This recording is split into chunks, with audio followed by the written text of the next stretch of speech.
Hey, my bones, back with more YouTube reactions with me, SilverDFanng. We got Oversimplified, the Emu Wars. If you know nothing about the Emu Wars, oh, you are in for a treat. Enjoy. Okay, let's talk about the fucking Emu War.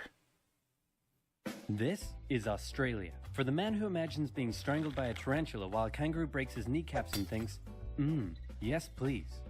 For the man who pictures himself being eaten by a snake in the burning outback while eating a Vegemite sandwich and thinks, yes please. And that man was good. They also have beautiful beaches, a very attractive people, very kind people.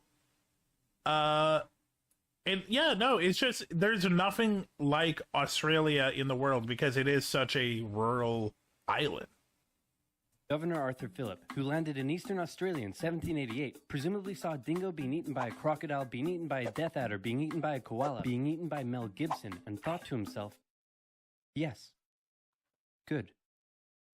Now I know what you're thinking, but oversimplified, the British didn't discover Australia, the Vikings did. And you'd be wrong. I'm not sure why you'd think that. But hey, if you love Vikings so much, then why don't you check out today's sponsor? Vikings War of Clans was okay, this is many years old. Buy, man. Buy, man, this is great. The market will continue to grow forever. 1930s? Oh crap, I never thought of that. Sell. And the stock market crashed, which led to economic downturn, which meant banks wouldn't lend anyone any money, which We're in the 1930s. Which meant everyone stopped buying stuff, which led to more economic downturn. And hey, what if all the crops in the Great Plains were destroyed in a drought and then a big dust storm engulfed the area? That's right, more economic downturn. And in an effort to combat the crisis, America began imposing tariffs on foreign imports, which made the economic downturn go global, and the earth got really... Don't forget, also the U.S. put a no buying alcohol law at the same time. Yeah, it wasn't looking good for the States. Depressed. But one nation that was hit harder than most by the whole affair, Australia. The problem for Australia was that it relied heavily on its export I don't know about the Legend of Atlantis D&D group. I'm now curious. Industries. And in the current economic climate, no one was buying. To make things worse, Australia had introduced its own currency and pegged it onto the gold standard via the British pound. But then the UK started messing with its own peg on the gold standard, and if this is starting to sound confusing, then let me oversimplify it for you. Thank you. UK, looks like my car's broken down. Want to give me a tow? No problem, friend. I got you.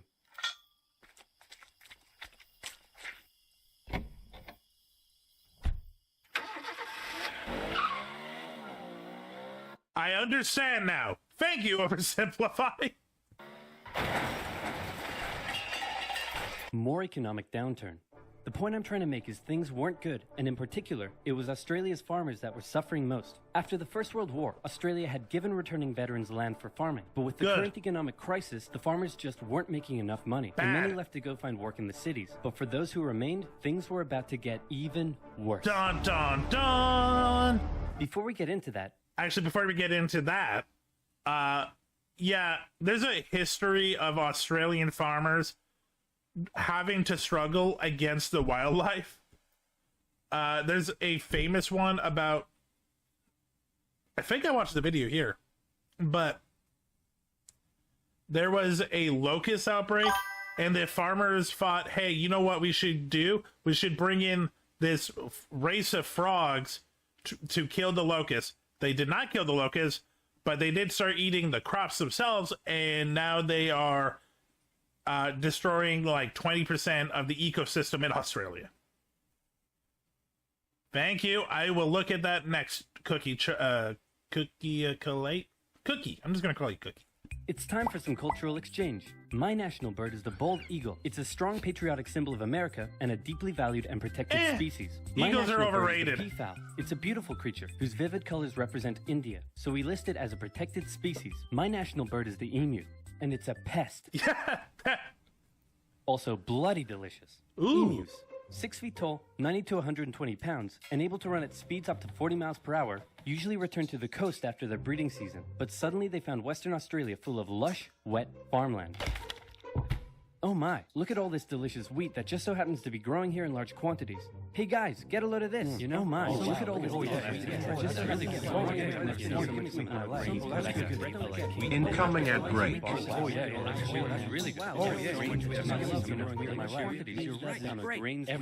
Emus! Hey, who left this big hole in the fence? Guys, get a load of this. Oh wow. What I am. Great. What a lovely morning for some farming. What? Those damned emus, they have it in for me. They're bullies. They're nothing but bullies. Calm down, Bruce. They're just animals. It's not personal. Hey, Farmer Bruce, where did you find that hat? The toilet? Yes. 20,000 emus cost the already struggling farmers millions more pounds in lost crops and damages. The situation couldn't continue like this. Something had to be done. So in 1932, the farmers turned to the government for help. You'd think they'd go to the Minister of Agriculture, but these farmers said no.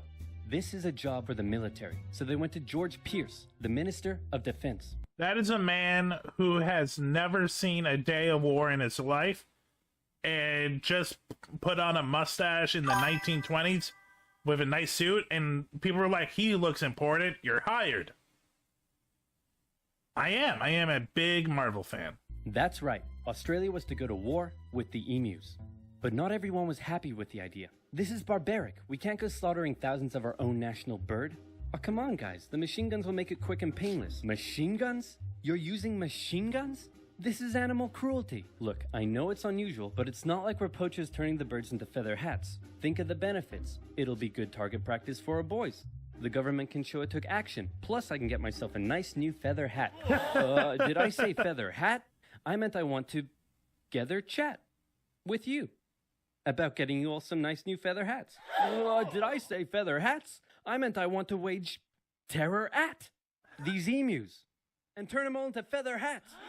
Damn it! Of course, Pierce first made the farmers sign an agreement saying that they would pay for the whole thing and that Pierce wouldn't take any of the blame if the operation that Oh my god, this man is a politician grifter if I've ever seen one. was clearly very stupid turned out to indeed be stupid, and the operation went ahead. Major G.P.W. Meredith and his men were sent with 2 Lewis machine guns to hunt down and take out the evil. I have, if it's the ones from a couple of months ago, if there's any new ones, I haven't. Emu population in Western Australia. Target spotted. Well, was it an emu? No, sir. It's an emo. Damn it, Jones. Learn your vowels. I'm sorry. Okay, it looks like the humans are coming. It's so fucking stupid, but I love it. Wordplay. Coming for us. But check this out. I've come up with an amazing plan. See if you can follow me here, okay? When they approach, we run away.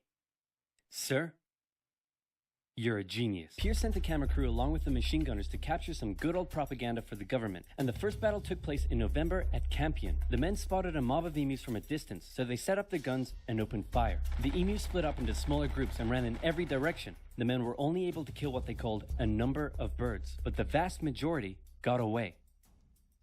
Cut!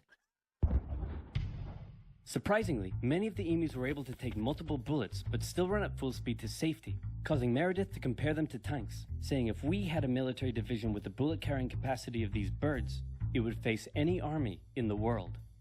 Okay, we need to get closer. No, you idiots, not to me, to the emus. Oh, sorry. No. I like it.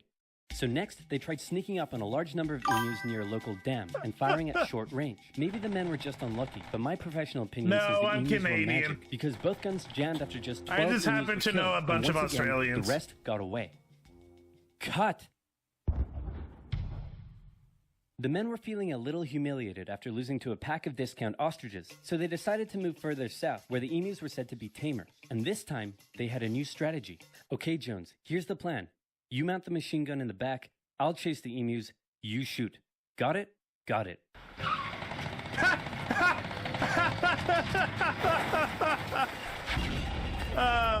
Yeah. I'm gonna shove that camera up your... The operation was a fiasco, and the press... Emos for emus grouper does Moogle.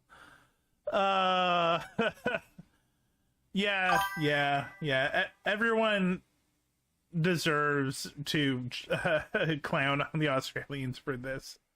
Had a field day. In Parliament, Pierce was lambasted, and an opposition party member suggested that medals should be handed out to the emus, who had won every round so far. Pierce, feeling quite humiliated, called the operation off, but 4 days later the farmers approached again and said, "Hey man, the emus are still eating all our crops. Can you send the army back out here?" And Pierce was like, "Yeah, okay." So the operation was back on for round 2. And this time Meredith and his men had learned the emus' guerrilla tactics and were much more successful, with reports suggesting the men were cutting down 300 emus every week. I hope you boys are getting great footage of this. What on earth are you filming? Despite the success, the media had lost interest in the whole thing. But with 1,000 emus killed, Pierce finally ended the operation and returned to Parliament declaring victory for the humans. So there were 20,000 emus out there destroying crops, and you've killed 1,000. Meaning there's still 19,000 emus out there. Yep. And in addition, you've burned through 10,000 rounds of ammunition. Meaning you wasted 10 rounds per confirmed kill. That's right.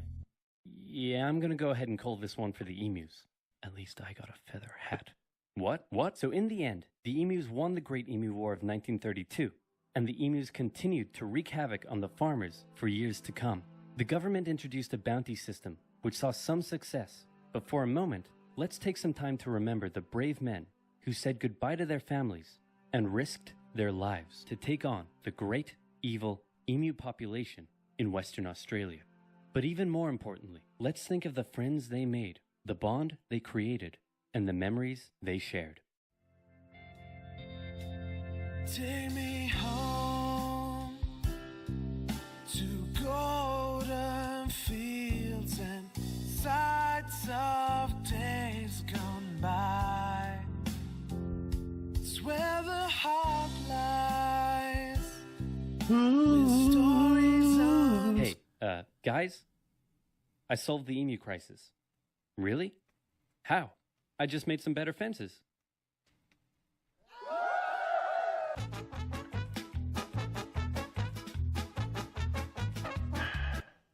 Yeah, there's a long history of Australian farmers choosing the wrong option of trusting the government and it getting worse. The Emu War is funny, though. Hey, thanks for checking out this video. Check me out on Twitch, SilverDFanng, 2 N's in Fang. Check me out on Twitter and Blue Sky under the same name. Also TikTok. Have a great night.